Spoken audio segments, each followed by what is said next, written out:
Hey everyone, and welcome to This Explainer. Look, if you're an executive leader, a founder, or you're managing a team right now, you already know exactly how exhausting this modern, hype-driven corporate culture can get, right? It's like we're operating in this environment that constantly demands we be the absolute loudest voice in the room. Always pitching, always artificially inflating our metrics just to get a tiny bit of attention. But today, we're unpacking a really fascinating framework from our source text, The Sincerity of Stewardship, Integrity Through Ihsan. And we're going to explore a completely different approach. We are looking at how transitioning from an applause-chasing professional to a deeply grounded, sustainable leader relies on the profound power of quiet, consistent work. Let's dive right in. Because honestly, we've all seen those massive, high-profile corporate train wrecks.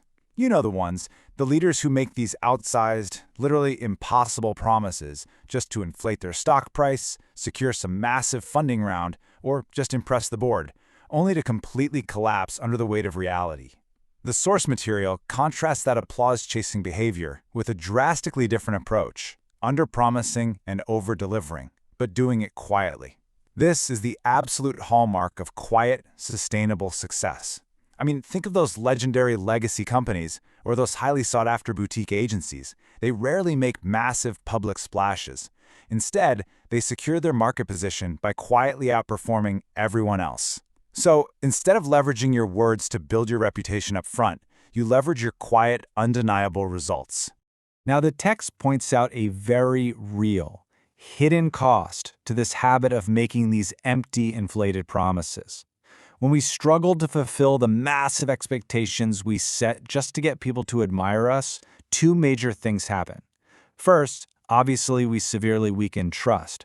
But second, and this is a really profound point from the source, we lose what the text calls baraka. Baraka translates to blessing and sustainable growth in our efforts. When you promise things merely to impress people, you're practically inviting high anxiety, extreme burnout, and low fulfillment right into your daily life. That is the exact opposite of baraka. You're effectively hollowing out the foundation of your own success, and you lose the capacity for deeper, exponential growth in both your career trajectory and your personal character. All right, let's look at part 1, Amana, which covers trust and accountability. So how do we actually fix this? How do we build a foundation that doesn't just look good, but actually lasts?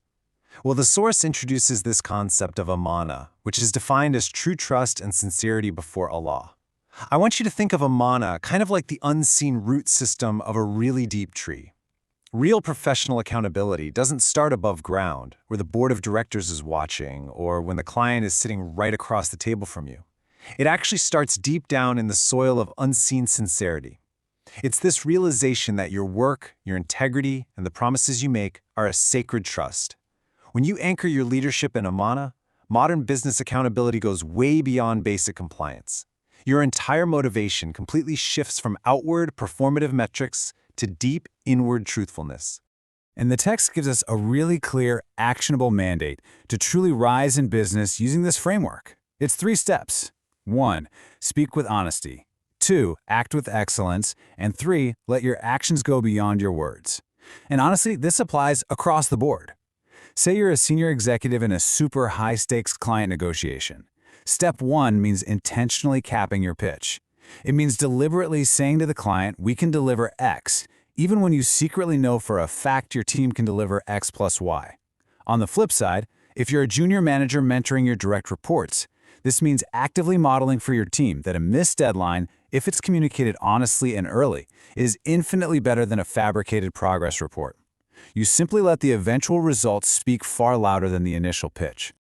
Moving on to part 2, Ihsan, excellence unseen. Okay, so it's one thing to just say we're going to let our actions speak, right?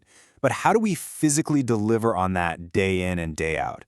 This is exactly where the concept of ihsan steps in. The text defines ihsan as doing things in the best possible way as if Allah is watching, because He is always watching. When you act as if you're being observed by the highest possible standard, your everyday professional integrity gets permanently elevated. Think about it. You no longer cut corners on that final quality assurance check just because you know the client probably won't notice. You aren't doing the extra work just to score a bonus or get a shout out at the all-hands meeting. You do it quietly, you do it driven by absolute spiritual sincerity, and that unseen drive, it completely elevates absolutely everything you touch. This brings us to part 3, consistency opens doors. When you actually pair M-Mana with Isan, it's amazing how it translates into real practical business dynamics. The source outlines this totally natural chain reaction. Step 1. Because you consistently underpromise and quietly overdeliver, people naturally begin to see you as genuinely reliable. Step 2. Because of that reliability, trust just organically grows. And step 3. Doors literally open without force. You don't have to kick doors down with all this forced hype. The text points out a great historical example of this.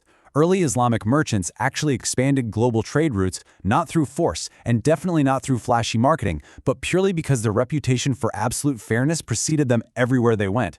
They underpromised and overdelivered, proving that consistency creates this incredible gravitational pull for opportunities. Today, we see the exact same thing happen when a quiet, unassuming vendor suddenly becomes a massive company's sole supplier, simply because their absolute reliability eliminates all the risk. And finally, part 4, character over applause. Look, every single leader eventually hits this fork in the road, and this really gets to the core benefits of the entire framework. On one hand, you can chase admiration and live for that quarterly applause, a path that, as we've seen, ultimately leads right back to weakened trust, absolute exhaustion, and lost baraka. Or you can choose the alternative, chase integrity, live for unseen accountability. The core benefits of prioritizing integrity over external applause are just undeniable. For one, you're going to experience significantly lower personal stress because you aren't constantly managing some fabricated image. You're going to build unshakable client loyalty because your results are actually real. And maybe best of all, you foster a truly resilient organizational culture that values actual substance over style. The source text leaves us with this incredibly profound thought. People may forget your words, but they will remember your character. Just think about the long-term reality of your own career. 10, 20 years from now, clients and colleagues are going to completely forget all those slick presentations. They will absolutely forget the big, bold promises made in those boardroom meetings. But I guarantee you, they will remember your character. They're going to remember exactly how you held up under pressure and how you delivered when absolutely no one was looking. Character outlasts any short-term corporate gain. And even more importantly, the source reminds us that Allah never forgets what is truly delivered with sincerity. So, I really want to leave you with a direct question to reflect on today. As you prepare for your next big meeting, your next project launch, or even just your next one-on-one client interaction, just ask yourself, are you living for the applause of people, or are you living for accountability before Allah? Embrace the remarkable power of quiet work. Anchor yourself deeply in Amana, execute your daily tasks with the excellence of Ihsan, and just watch how genuine, organic trust completely transforms your leadership. Thank you so much for joining me for this explainer. Keep learning, keep growing, and keep leading with quiet integrity.